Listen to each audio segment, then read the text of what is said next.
Hey, what's up guys? Joker here. Today we're going to be taking a look at a $550 laptop that I wanted to take in and test on the channel for you guys because I thought that this thing would definitely be capable of handling some light 1080p gaming thanks to the dedicated graphics in the form of the NVIDIA GeForce 940MX, which has 2 gigabytes of video memory. Also inside this laptop is an i5-6200U at 2.3 gigahertz, but that can turbo boost as high as 2.8 gigahertz. There's also 8 gigabytes of DDR4 memory, and we've also got a 256 gigabyte SSD. And if you wanted to do some more storage on here, you can easily pop off the back and put in an additional 8 gigabytes of memory if you want, and another 2.5-inch SSD or mechanical drive, whatever you want to put in there. You could fit at least one more 2.5-inch drive in this thing. The Aspire laptop, which comes in at just over 5 pounds, is also sporting a 15.6-inch Full HD 1080p screen, and this thing is also advertising 12 hours long of battery life, and I can tell you in my testing I was able to leave this thing on for hours and come back and still be able to use it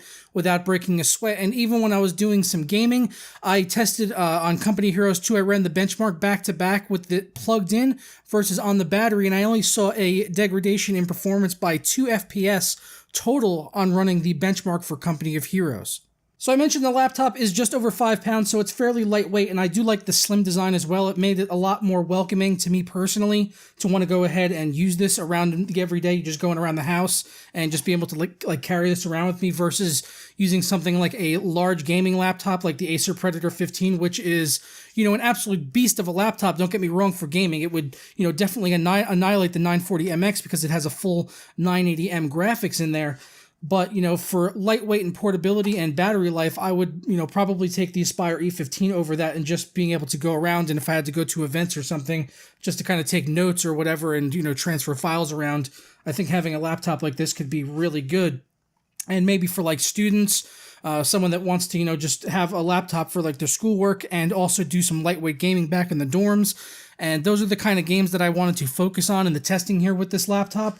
Also, just really quickly to go over the connectivity on here, it's got 2 USB 3 ports on the left side along with an HDMI and VGA out. So if you wanted to hook this up to a monitor, external monitor or TV, then you could do that as well if you wanted to do some like gaming with friends on like Rocket League or whatever. We did test Rocket League here as well. And it's got Ethernet on there, and coming on the other side, we also got USB 2 and a DVD multi-recorder on here as well. So how many times did I say as well there? I don't know, many times as well. Around the keyboard and touchpad, it is brushed aluminum, so it has a very premium feel there. And on the back side of the monitor, it is a plastic, but it still maintains that kind of brushed aluminum type feel, but it's plastic, which is good actually, because then it helps kind of keep away fingerprints and stuff like that. And I still think it feels really nice with this brushed style back on here. And I'd like the all black aesthetic on here too. I think the looks and design overall on the laptop are absolutely perfect. I wouldn't change anything about it.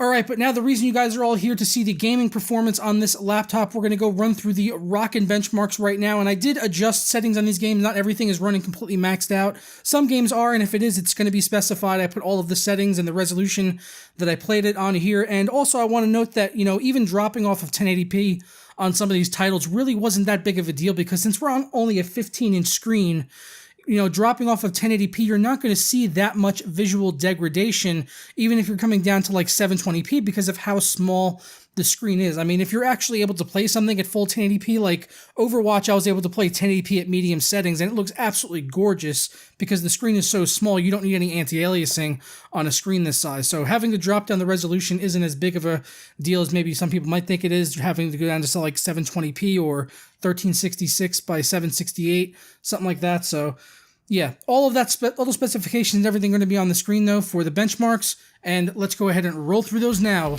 with the rockin' benchmarks.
right, so really great numbers there. As you guys can see on games like Overwatch, 1080p medium settings get an average of 59 FPS, and stuff like CS:GO getting over 100 FPS average. So if you're looking to play games like that, shooters like Overwatch or CS:GO, you're going to be absolutely fine. Stuff like Fallout 4 I did find to be a lot more taxing being in the open world, getting only around 37 average FPS in the cities, and that was at 720p. You can maybe bring it down to low and get a little bit higher than there, but it was still very playable. And if this is you're maybe a student, or you're on a budget and you really need this laptop for more than just gaming, and the gaming is kind of a secondary thing, and you have a $550 budget, I really think you're still going to be able to enjoy yourself on this, given the alternative of having to get, a laptop, or maybe a gaming console or a separate PC or something. I still think this could be a good viable option.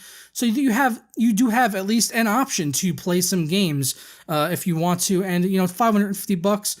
Really good. You can throw an SSD in here later on down the road if you need some more storage, which is something I would advise doing probably if you're going to want to put a lot of big games on there, because the 256 gigabytes is going to fill up pretty fast. But yeah, this is an easy recommendation for me, is being able to play some of these types of games if that's what you're into. And if you have any questions or anything, please let me know down in the comments below, and I'll catch you guys next time. And don't forget to check the link out in the description for where you could pick this laptop up over on Amazon, which does help to support my channel.